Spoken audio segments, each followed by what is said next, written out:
Selamat siang, berjumpa lagi dengan saya. Pada kesempatan kali ini, saya akan menjelaskan tentang cara menghitung PPh pasal 21.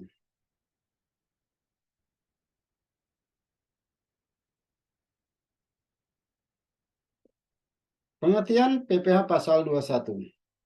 PPh pasal 21 merupakan pajak yang dikenakan atas penghasilan sehubungan dengan pekerjaan, jabatan, jasa, dan kegiatan dengan nama dan bentuk apapun yang diterima atau diperoleh wajib pajak orang pribadi dalam negeri berupa gaji, upah, honorarium, tunjangan, uang pensiun, uang pesangon, dan pembayaran lain. Pemotong PPh pasal 21. Yang menjadi pemotong PPh pasal 21, yang pertama adalah pemberi kerja. Yang kedua, bendaharaan pemerintah. Yang ketiga, dana pensiun, BPJS Ketenagakerjaan. Yang keempat, merupakan orang pribadi yang bertindak sebagai usahawan ataupun pekerjaan bebas. Yang kelima, merupakan penyelenggara kegiatan. Yang menjadi subjek PPh pasal 21 adalah gaji, upah, honorarium, tunjangan, uang pensiun, uang pesangon, peserta kegiatan, hadiah, dan lain sebagainya. Pengurang penghasilan yang dikenakan pemotongan PPh pasal 21. Yang pertama adalah biaya jabatan. Biaya jabatan ini untuk semua karyawan tetap yang besarnya 5% dari penghasilan bruto maksimal.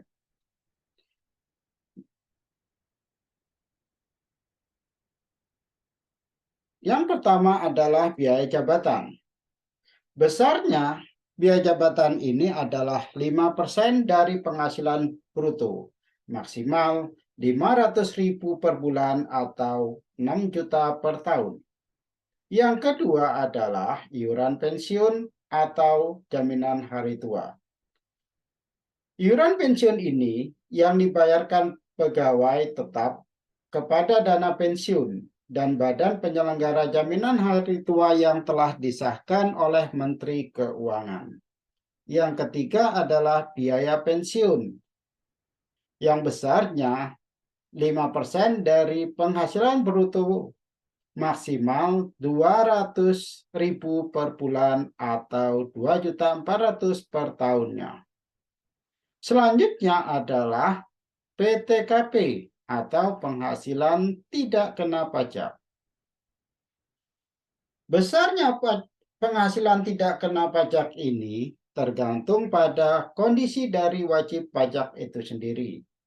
Untuk wajib pajak sendiri besarnya 54 juta per tahun, sedangkan apabila ada tambahan wajib pajak tersebut kawin, ada tambahan sebesar 4.500.000 per tahun.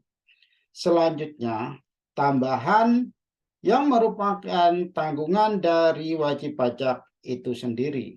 Maksimal 3 orang yang merupakan anggota keluarga sedarah semenda dalam garis keturunan lurus, termasuk di sini anak angkat. Gambarannya adalah untuk wajib pajak yang statusnya tidak kawin adalah 54 juta. Wajib pajak kawin 58.500.000, sedangkan kawin memiliki anak satu totalnya 63 juta. Sedangkan kawin anak dua totalnya adalah 67.500.000. Sedangkan untuk kawin anak tiga atau K3 sebesar 72 juta. Penerapan PTKP ini ditentukan pada awal tahun kalender. Jadi dimulai pada 1 Januari setiap tahunnya. Tarif PPh pasal 21 menurut Undang-Undang Cipta Kerja. Yang pertama, lapisan penghasilan kena pajak yang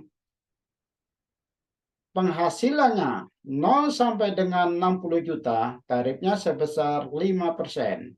Sedangkan lapisan yang kedua merupakan penghasilan 60 juta sampai dengan 250 juta.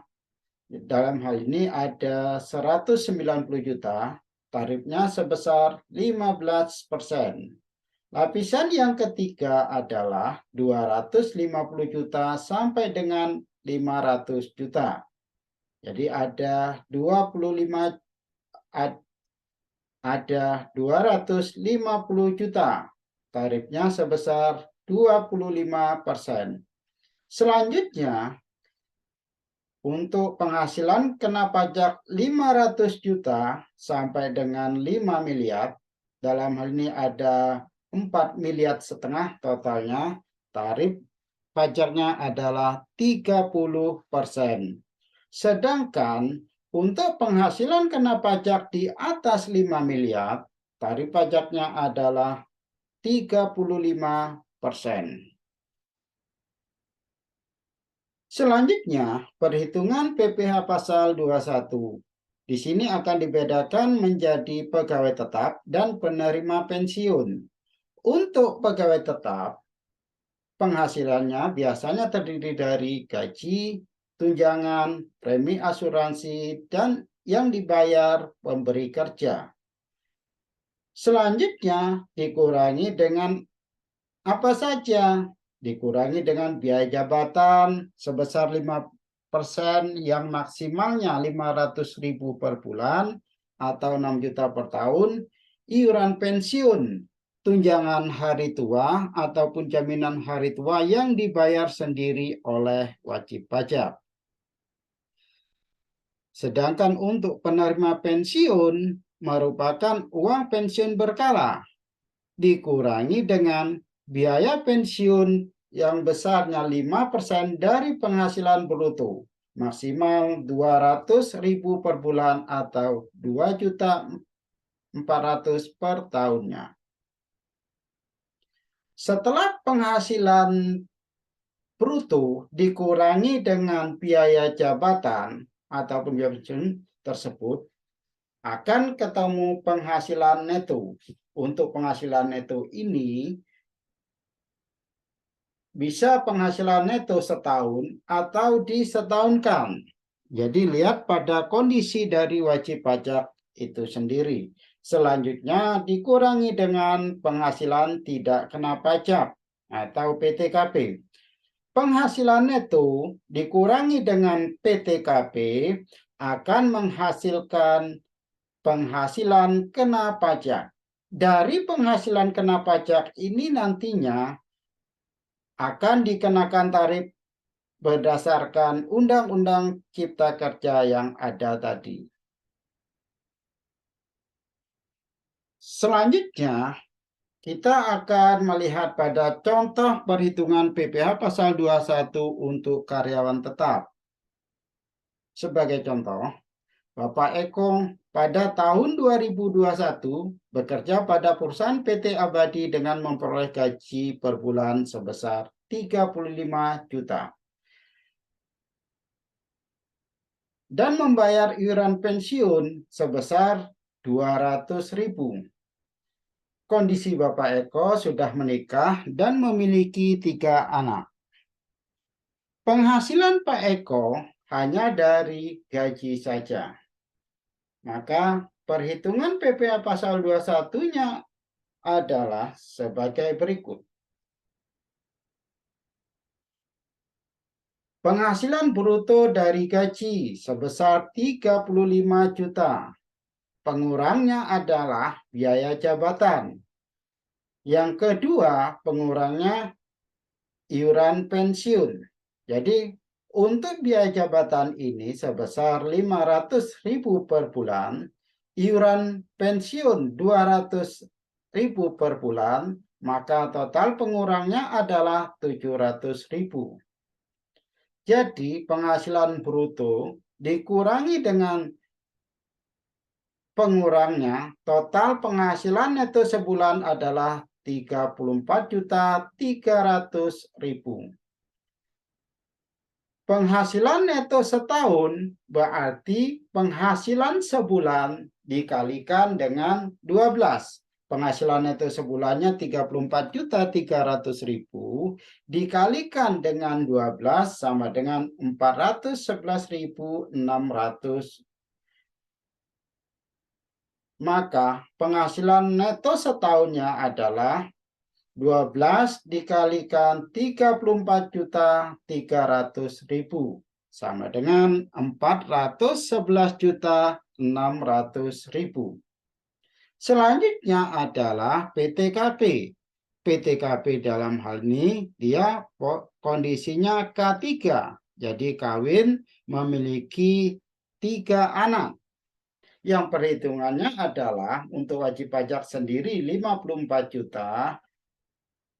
Menikah tambahan 4.500.000, sedangkan tanggungan maksimal 3 anak dikalikan dengan 4.500.000 sama dengan 13.500.000. Maka total penghasilan tidak kena pajaknya adalah 72 juta. Penghasilan neto setahun dikurangi dengan penghasilan tidak kena pajak menghasilkan penghasilan kena pajak sebesar 339.600.000. Selanjutnya adalah perhitungan PPh pasal 21 terhutang. Untuk lapisan pertama, 5% dikalikan dengan 60 juta sama dengan 3 juta. Lapisan yang kedua, 15% dikalikan dengan 190 juta sama dengan 28.500.000. Lapisan yang ketiga, jadi tinggal sisanya 339.600.000 dikurangi 60 juta dikurangi 190 juta, makanya sisanya tinggal 89.600.000. Jadi untuk yang lapisan terakhir 25 juta dikalikan dengan 89.600.000 sama dengan 22.400.000. Maka total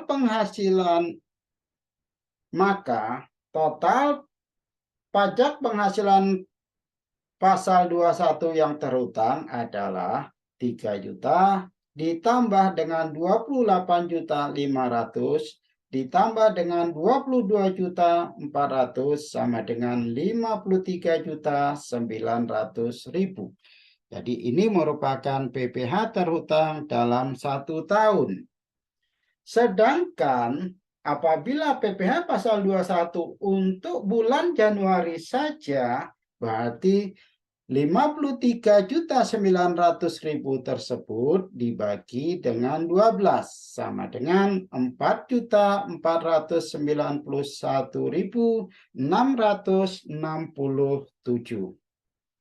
Jadi ini perhitungan PPh pasal 21 untuk wajib pajak yang hanya memiliki penghasilan dari gaji saja. Selanjutnya, contoh untuk pegawai tetap yang menerima penghasilan dari gaji dan bonus. Sebagai contoh, Bapak Eko pada tahun 2021 bekerja pada perusahaan PT Abadi dengan memperoleh gaji sebesar 35 juta per bulan. Dan menerima bonus THR sebesar sebulan gaji sebesar 35 juta. Bapak Eko membayar iuran pensiun sebesar 200.000 per bulannya. Bapak Eko sudah menikah dan memiliki 3 anak. Penghasilan yang diperoleh Bapak Eko hanya dari gaji saja. Maka perhitungan PPh pasal 21 atas bonusnya adalah untuk penghasilan Kita setahunkan terlebih dahulu. Jadi penghasilan Pak Eko 35 juta per bulannya dikalikan dengan 12 sama dengan 420 juta. Bonus sebesar 35 juta. Jadi penghasilan brutonya adalah 420 juta ditambah dengan 35 juta sama dengan 455 juta. Pengurangnya adalah biaya jabatan sebesar 5% dikalikan 35 juta. Sebesar 500.000 per bulan atau 6 juta per tahun. Iuran pensiun sebesar 2.400.000 per tahun. Maka total pengurangnya adalah 8.400.000. Penghasilan bruto dikurangi dengan pengurangnya menghasilkan penghasilan neto sebesar 446.600.000. Selanjutnya, dari penghasilan neto ini dikurangi dengan PTKP yang kondisinya K3. Jadi menikah dan memiliki anak 3. Untuk wajib pajak itu sendiri 54 juta, menikah 4.500.000 dan tanggungan 3 anak sebesar 4.500.000 kali 3 sebesar 13.500.000. Maka PTKP-nya adalah 72 juta. Penghasilan neto setahun dikurangi dengan PTKP 70 juta, maka penghasilan kena pajaknya adalah 374.600.000. Selanjutnya, kita menghitung berapa PPh pasal 21 terhutang secara keseluruhan. Untuk tarif yang pertama, 5% dikalikan dengan 60 juta sama dengan 3 juta. Lapisan yang kedua adalah 15% dikalikan dengan 190 juta sama dengan 28.500.000. Selanjutnya adalah sisa dari 374.600.000 dikurangi dengan 60 juta dikurangi dengan 190 juta, sisanya 124.600.000 dikalikan dengan 25%. Menghasilkan 31.150.000.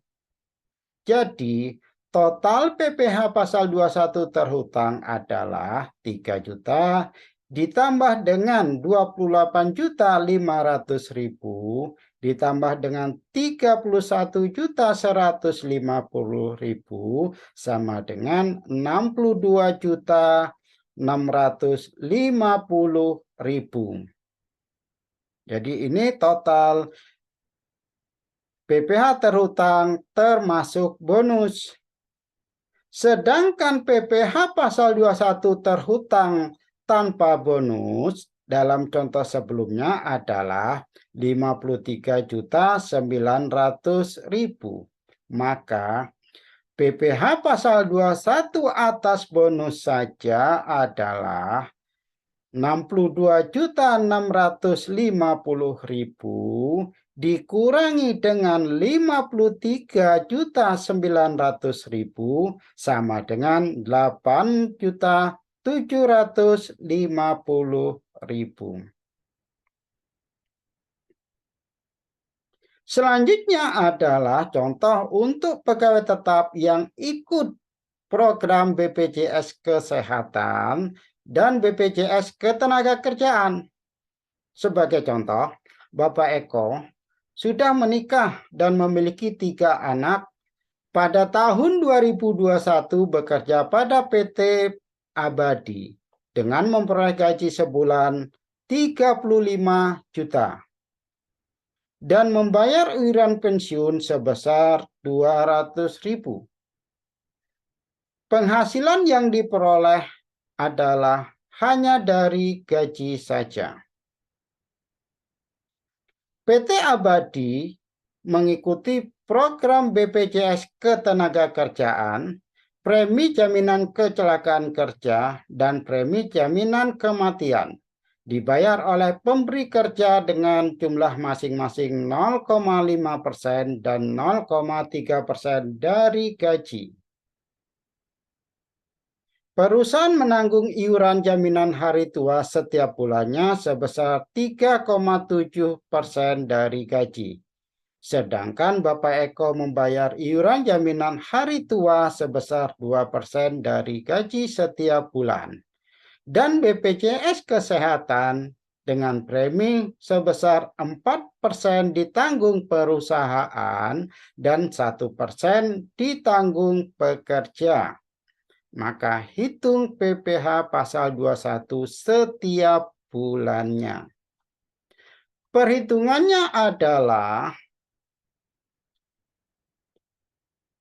penghasilan bruto dalam 1 bulan 35 juta. Penambahannya adalah BPJS Kesehatan sebesar 4% dari gaji. Dalam hal ini maksimal yang dapat diperhitungkan adalah dari 12 juta. Ini sesuai dengan Undang-Undang BPJS. Jadi 4% dikalikan dengan 12 juta sama dengan 480.000. BPJS Ketenagakerjaan ataupun JKK sebesar 0,24% dari gaji sama dengan 84.000. BPJS Ketenagakerjaan atau JKM jaminan kematian 0,3% dari gaji sebesar 105.000. Maka penambahannya adalah 669.000. Sedangkan pengurangnya adalah yang pertama biaya jabatan yang besarnya 5% dikalikan 35 juta maksimal 500.000 per bulan. Sedangkan BPJS Kesehatannya adalah 1% dikalikan dari gaji sebesar 120.000. BPJS Ketenagakerjaan ataupun JHT sebesar 2% dari gaji sebesar 700.000. Maka total pengurangnya adalah 1.320.000. Maka penghasilan neto sebulannya adalah 35 juta ditambah dengan 669.000 dikurangi dengan 1.320.000 sama dengan 34.349.000. Ini merupakan penghasilan neto selama 1 bulan. Untuk menghitung penghasilan neto setahunnya, maka dikalikan 12 sama dengan 412.188.000. Selanjutnya adalah penghasilan tidak kena pajak.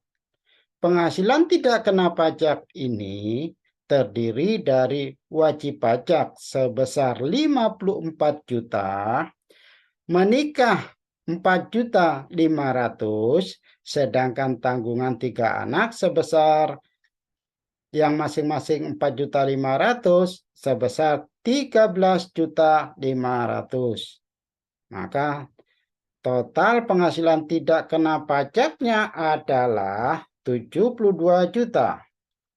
Penghasilan neto setahun dikurangi dengan penghasilan tidak kena pajak sebesar 340.188.000. Jadi ini merupakan penghasilan kena pajak. Selanjutnya kita harus menghitung berapa PPh pasal 21 terhutangnya.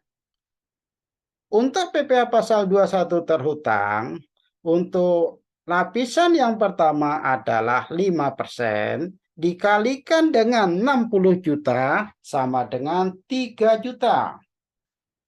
Lapisan yang kedua, 15% dikalikan dengan 15% dikalikan 190 juta sama dengan 28.500.000. Selanjutnya adalah sisa dari 340.188.000 dikurangi dengan 60 juta dikurangi 190 juta, sisanya tinggal 90 juta, 188.000 dikalikan dengan 25%, sama dengan 22.547.000. Maka total PPh pasal 21 terhutang selama setahun adalah 3 juta ditambah dengan 28.500 ditambah dengan 22.547.000 sama dengan 54.047.000.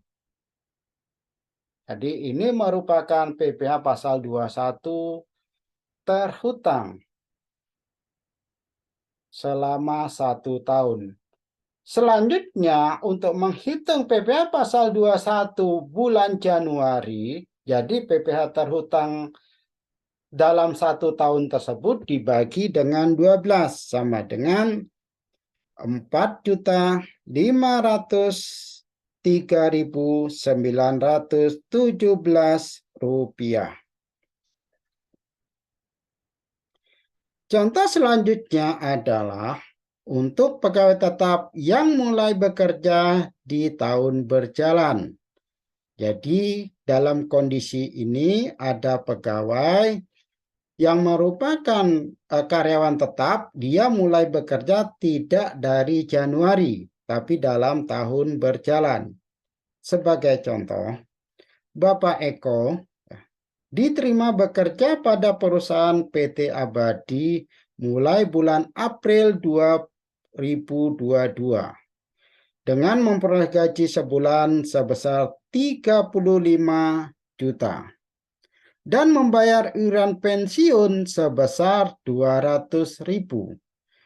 Bapak Eko sudah menikah dan memiliki 3 anak.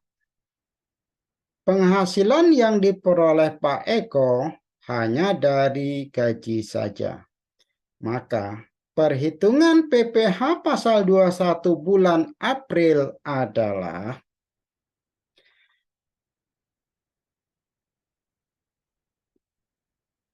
kita menghitung penghasilan bruto terlebih dahulu. Penghasilan bruto dalam 1 bulannya adalah 35 juta dikurangi dengan biaya jabatan yang maksimal 500.000 per bulan dan iuran pensiun 200.000 per bulan, maka pengurangnya adalah 700.000. Jadi penghasilan neto bulan April sebesar 34.300.000. Penghasilan neto selama tahun 2022 atau selama 9 bulan adalah 9 dikalikan dengan 34.300.000 sama dengan 308.700.000 rupiah. Selanjutnya adalah penghasilan tidak kena pajak. Untuk penghasilan tidak kena pajak ini, kondisi dari Bapak Eko adalah K3 Jadi menikah dan memiliki 3 tanggungan. Nah, untuk wajib pajak itu sendiri 54 juta, menikah 4.500.000, sedangkan tanggungannya adalah 3 anak. Dikalikan dengan 4.500.000 sama dengan 13.500.000. Maka total penghasilan tidak kena pajak K3 adalah 72 juta. Penghasilan neto selama 9 bulan dikurangi dengan penghasilan tidak kena pajak 72 juta, maka penghasilan kena pajaknya adalah 236.700.000 rupiah. Maka perhitungan PPh pasal 21 terhutangnya adalah 5% dikalikan dengan 60 juta sama dengan 3 juta. Selanjutnya sisa dari 236.700.000 dikurangi dengan 60 juta, sisanya tinggal 176.700.000 dikalikan dengan 15%. Menghasilkan 26.505.000. 3 juta ditambah dengan 26.505.000 sama dengan 29.505.000. Jadi ini PPh terhutang selama 9 bulan. Sehingga apabila kita ingin mengetahui berapa besarnya PPh pasal 21 untuk bulan April, 29.505.000 ini dibagikan 9 sama dengan 3.278.333 rupiah. Jadi ini contoh perhitungan PPh pasal 21. Demikian penyampaian dari kami tentang PPh pasal 21. Semoga bermanfaat bagi Anda semuanya. Terima kasih.